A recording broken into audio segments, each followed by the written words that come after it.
एक ही दिन, एक ही तारीख में, एक ही समय, एक ही घड़ी, एक ही मुहूर्त और एक ही पल में अनेक जातक जन्म लेते हैं, परंतु सबका भाग्य अलग अलग होता है।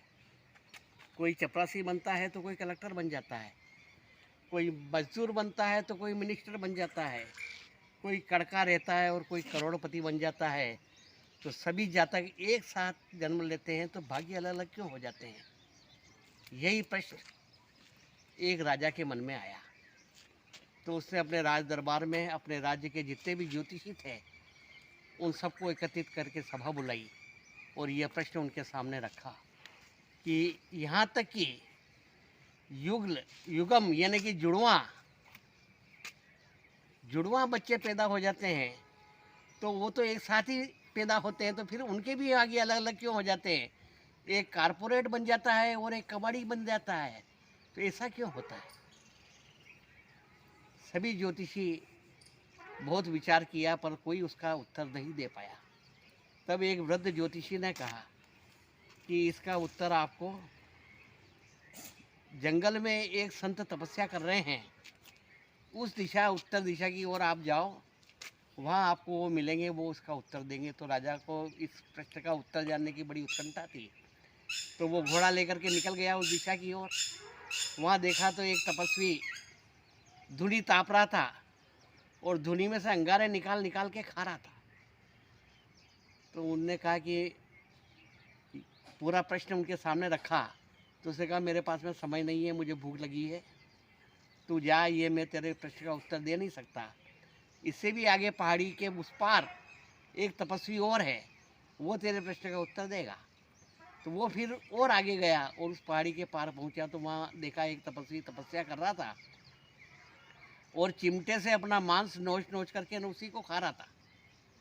उसने उससे सामने ये प्रश्न रखा, तो उसने भी कहा मुझे भूख लग रही है, मेरे पास में समय नहीं है, तेरे बात का प्रश्न का उत्तर मेरे पास में तो नहीं है, पर इस पहाड़ी से भी उस पार एक आदिवासी गांव है, वहाँ पे एक जातक बच्चा जन्म लेने वाला आदिवासी परिवार में, और वो पैदा होते ही बहुत जल्दी मरने वाला है, तू जल्दी जा और वो प्रश्न का उत्तर तुझे देगा। तो राजा को फिर और वो ज़्यादा उत्सुकता हुई और वो फिर घोड़ा लेकर के गया, वहाँ आदिवासी गांव में गया। वहाँ पूछा कि यहाँ किसी के घर में बच्चे का जन्म होने वाला है, तो एक आदिवासी दंपति के यहाँ पे होने वाला था। वो वहाँ गया, जैसे ही बच्चे ने जन्म लिया तो आदिवासी ने बच्चे को नाल सहित उसके सामने प्रस्तुत कर दिया।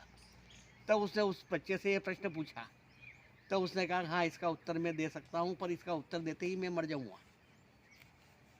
आज से 7 जन्म पूर्व हम 4 भाई थे, चारों राजकुमार थे, चारों जंगल में शिकार करने के लिए गए और वहाँ रास्ता भूल गए। भटकते भटकते 3 दिन हो गए, भूख से व्याकुल हो रहे थे। तब हमारे को पेड़ के ऊपर एक पोटली लटकी हुई नजर आई, तो उसमें आटा था। तो हमने अरणी मंथन करके आग जलाई और नदी से पानी लेकर के आटा गूंदा और उसकी बाटियां बनाई। तो 4 बाटियां बनी, चारों भाइयों ने एक एक बाटी बांट ली।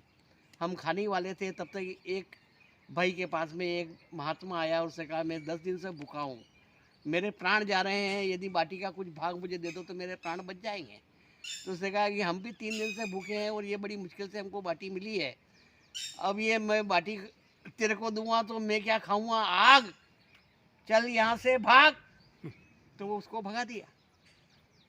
फिर वो दूसरे भाई के पास में गया, उसने कहा यही प्रश्न किया कि मुझे कुछ भाग दे दो। तो उसने कहा कि तेरे को अगर मैं बाटी दे दूंगा तो क्या मेरा मांस नोच नोच के खाऊंगा। फिर वो तीसरे भाई के पास में गया, उससे भी मांगी, तो उसने कहा तेरे को बाटी दे दूं तो क्या मैं भूख से मरूं। फिर चौथे भाई के पास में गया, तो उसने प्रेम पूर्वक उसको अपनी बाटी के 2 टुकड़े किए, आधा भाग उसको दिया और आधा भाग स्वयं खाया। तब उस तपस्वी ने उसको वरदान दिया कि जा तू राजा बनेगा और तेरा कल्याण होगा। तो उसी का जो आशीर्वाद था उसके फलस्वरूप आज तुम राजा हो। जो पहला भाई था जो कहता कि खाऊंगा क्या, आग यहाँ से भाग, वो आज भी आग खा रहा है। उस दूसरे ने कहा था कि मैं मांस नोच के खाऊंगा, वो आज भी मांस नोच के खा रहा है। और मैंने कहा था कि मैं भूख से मरूं तो मैं भूख से मर रहा हूँ, और आपने आधी बाटी दी थी इसलिए आप राज्य का सुख भोग रहे हैं। इसलिए 3 तरह के शास्त्र होते हैं, एक कर्मशास्त्र, एक भाग्य शास्त्र और एक व्यवहार शास्त्र। यदि आपके कर्म और व्यवहार सही है तो आपका भाग्य अपने आप बन जाएगा।